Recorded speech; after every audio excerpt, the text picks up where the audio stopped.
Welcome to DevOps Info channel. In the previous video, we had a look at the fundamentals of the zero trust security.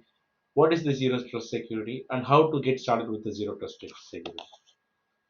Today, in this video, we will go into the next step of what are the options that is available in Azure for the zero trust security.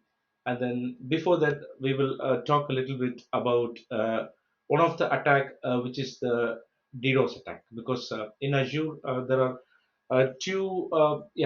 there are main two components to mitigate this DDoS attacks, which is the Azure DDoS Protection Plan and the Azure Web Application Firewall, which is on the Azure front door and Azure Application Gateway. So there are two options which you can enable. So today we are going to talk a lot about the Azure DDoS Protection Plan.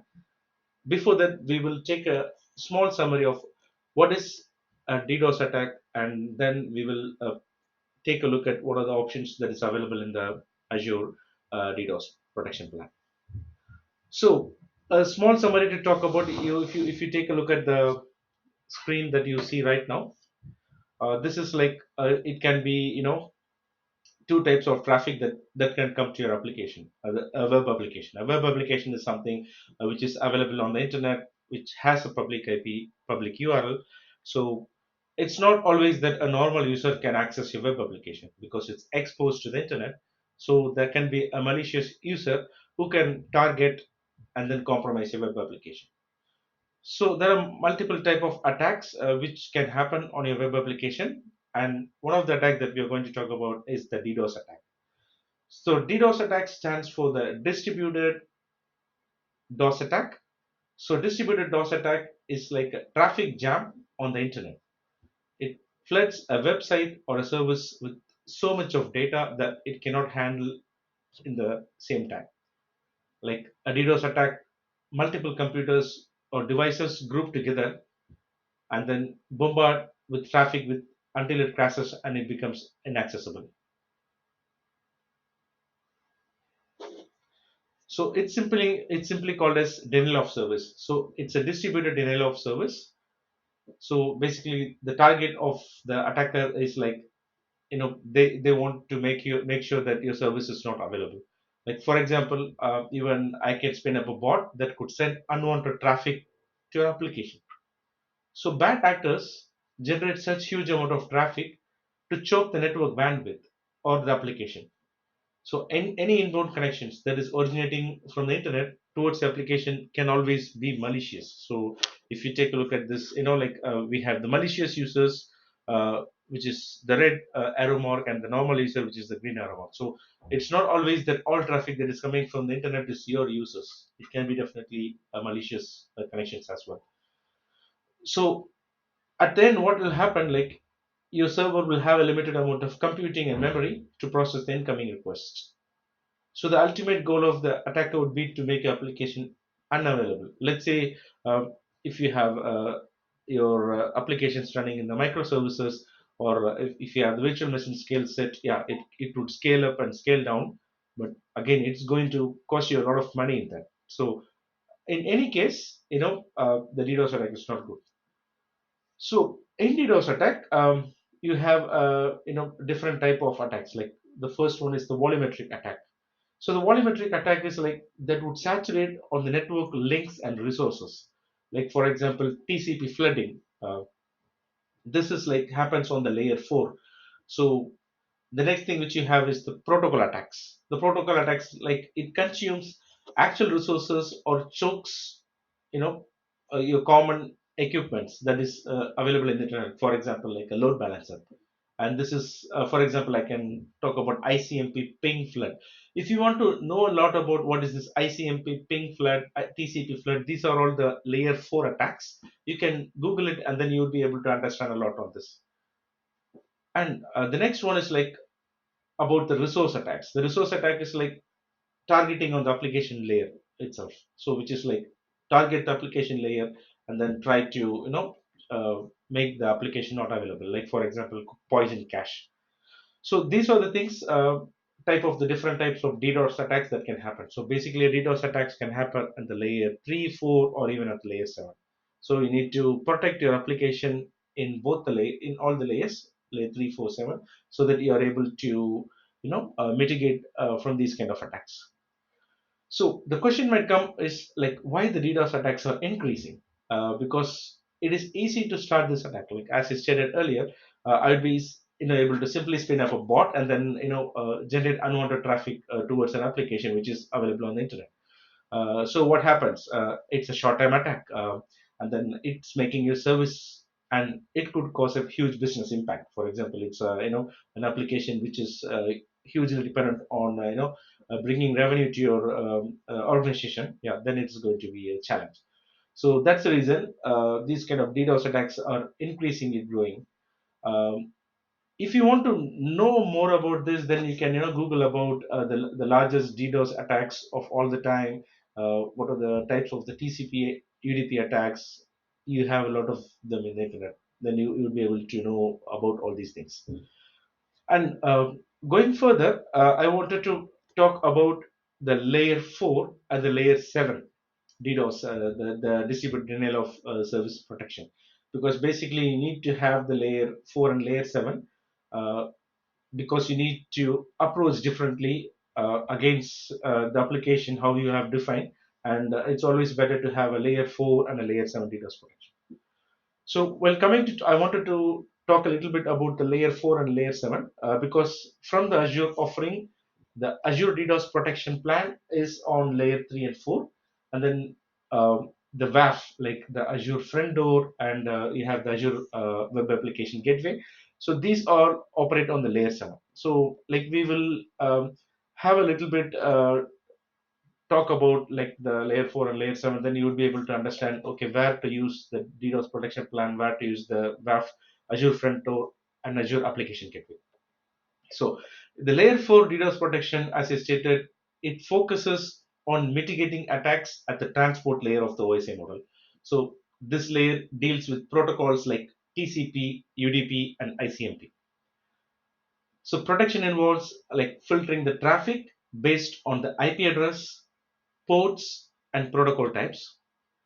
Common techniques includes like connection tracking and then SYN flood protection. Like SYN SYNAC is one of the acknowledgement that comes in the network topology in the network world. So it will protect the SYN flood protection as well, and also it provides basic protection against volumetric attacks, but it's not effectively mitigate the layer 7 attacks. So if you talk about the layer 7 DDoS protection, that targets the application layer of the OSI model. Like this layer deals with the actual content of the data that's been transferred, like HTTPS, DNS, and SMTP. Like for example, is if you get a HTTP redirect, URL redirect, then the layer 7 DDoS protection will be able to find those URL redirect, and if it is suspicious or malicious, then it will be able to stop it.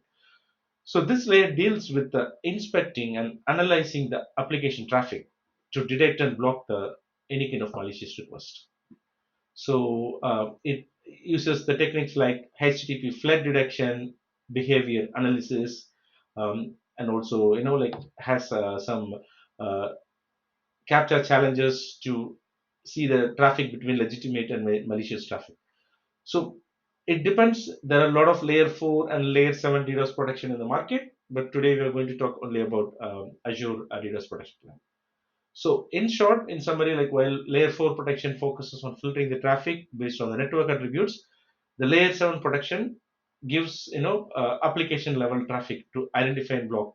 So in my view, like you should always have both the combination that will help you on protecting your public IP as well as on the application layer. So that's very important. So while going to talk about Azure, let me go into yeah, let me go into the Azure protection.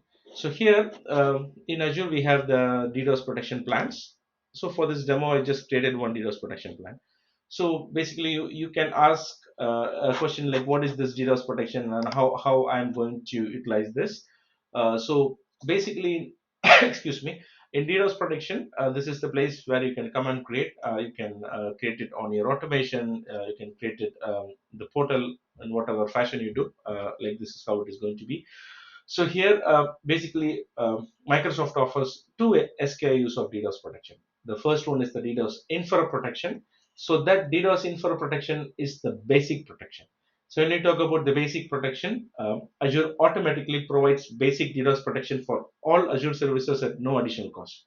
So, like if you have an Azure subscription, that's the basic protection, which has the basic DDoS protection for all Azure services. So this basic protection helps to mitigate some common attacks that happens on the network layer.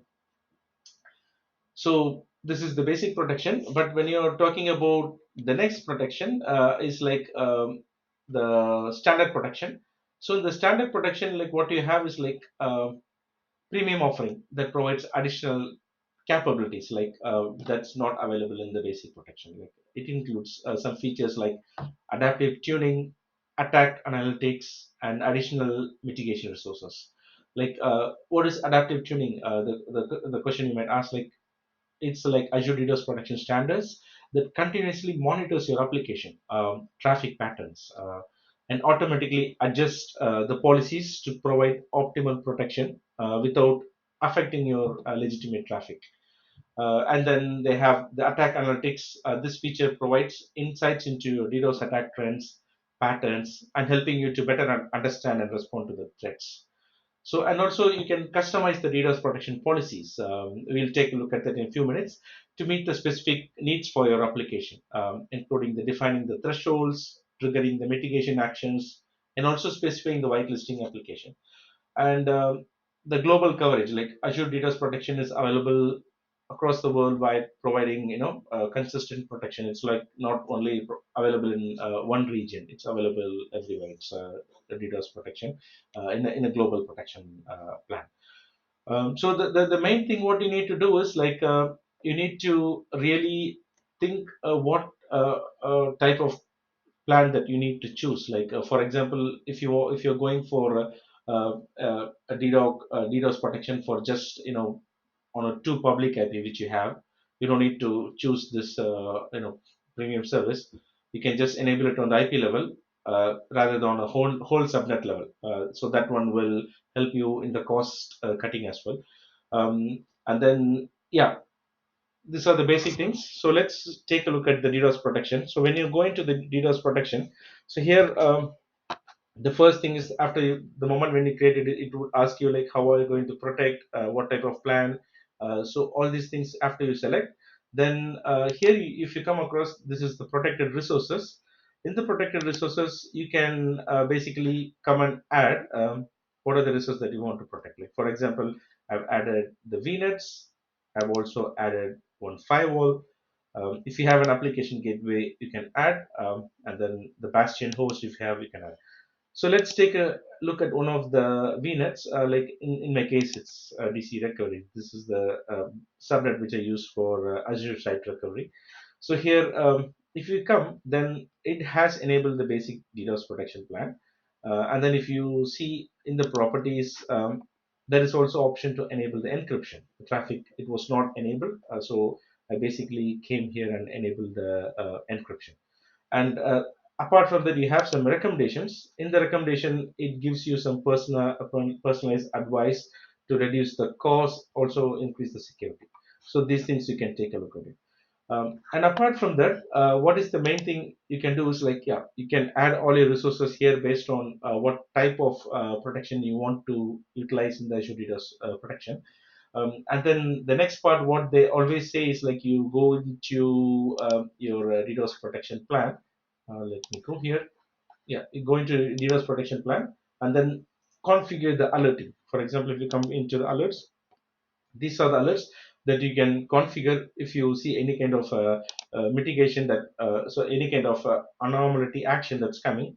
You can create an alert and then send it to your log analytics workspace, which would trigger an alert, and then you can create an action, send it to, so like for example, so send it to your ticketing system, and then uh, create an incident and route it uh, to your SOC monitoring team. So these are the things you can do. So they always, Microsoft recommends to create and configure alerting, and then also the next thing is like you can configure the telemetry. So in this telemetry, you come here, you select the NL DDoS protection plan, and then you can configure telemetry. So these are the things which you have already in the Microsoft website with examples.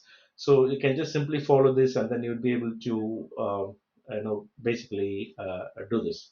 So this is what we see in the DDoS protection. So this helps really to mitigate all kind of you know uh, network attacks and application level DDoS attacks that's happening.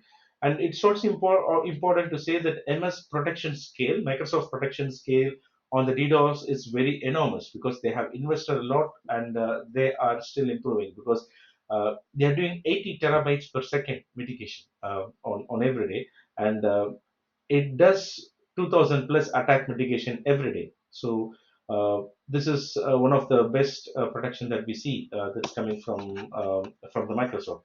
And yeah, as I said, like if you have to be very choosy on how and what type of DDoS protection plan you are going to use. For example, we have only two public IPs, then just you can enable only for those two public IPs, and not to enable it on the subnet level, because Microsoft will consume. Honestly speaking, I was just doing this demo on a subnet level. In 4 days, my all my demo balances, like the demo credits have vanished. So you have to be very choosy on selecting this. This is what you see it on the Azure DDoS protection. And when we talk about the Azure Firewall Manager, that's a security management service that provides a central security policy and route management for a lot of the cloud security based parameters. So basically, what you should do is, you should basically choose a combination of the DDoS protection plan, and then you should have a protection on the web application, which is on the layer 7 Azure WAF, and then you create a DDoS protection alert plan, configure the alerting, configure the dynastic logging, and then configure the telemetry. So these are all the recommendation that is coming from the Azure DDoS protection plan. In the next video, we will definitely take a look at the WAF, Web Application Firewall, and we'll see what are the offering that is coming from the Azure front door service, and also from the Azure Application Gateway. So what we know is, like, well, there are more options to achieve zero trust, and then to overcome from this DDoS protection plan. Uh, we can use this Azure DDoS protection plan to protect on the layer 3 and 4, and then later, combine a combination with the layer 7 would give you a strong protection against any kind of DDoS attacks in your environment. Hope you enjoyed this video and it was valuable to you. And feel free to post your comments in the section of this video.